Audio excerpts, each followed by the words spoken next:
आयुक्त कार्यालयामध्ये ठिय्या मांडलाय। मनसे कार्यकर्त्यांकडून जोरदार घोषणाबाजी सुरू आहे।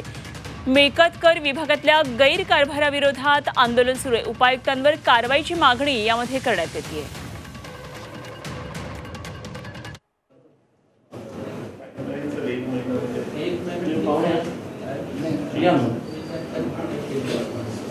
तर ही दृश्य पुणे महापालिकेतली आहेत। निलंबन करा, दोषी उपायुक्त माधव जगताप यांचं निलंबन करा, अशा प्रकारचे बॅनर्स लागलेले दिसतात। आमचे प्रतिनिधी अरुण मेहत्री आपल्या बरोबर आहेत। आणखी काही तपशील जाणून घेऊया। अरुण, मनसे कार्यकर्त्यांनी अशा प्रकारे पुणे महापालिकेमध्ये ठिय्या मांडल्याचं दृश्यांमध्ये दिसतंय, काय नेमके तपशील आहे? महापालिका आयुक्त कार्यालयामध्ये मनसे कार्यकर्त्यांनी आंदोलन सुरू केलेलं आहे। मिळकत कर विभागामध्ये गैरव्यवहार होत असल्याचा त्यांचा आरोप आहे। त्याचप्रमाणे मिळकत कर विभागाचे उपायुक्त माधव जगताप यांच्यावरती कारवाई व्हावी अशी मागणी त्यांनी केलेली आहे।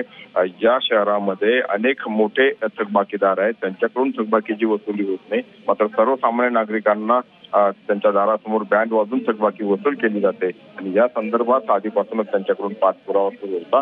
या पार्श्वभूमीवरती आता मनसे कार्यकर्ते आयुक्त कार्यालयामध्ये शिरलेले आहेत आणि ते जोपर्यंत माधव जगताप यांच्यावरती कारवाईचे लेखी आश्वासन मिळत नाही तोपर्यंत आम्ही उठणार नाही अशी भूमिका त्यांनी घेतलेली आहे। ठीक, धन्यवाद अरुण, दिलेल्या सगळ्या सविस्तर माहिती।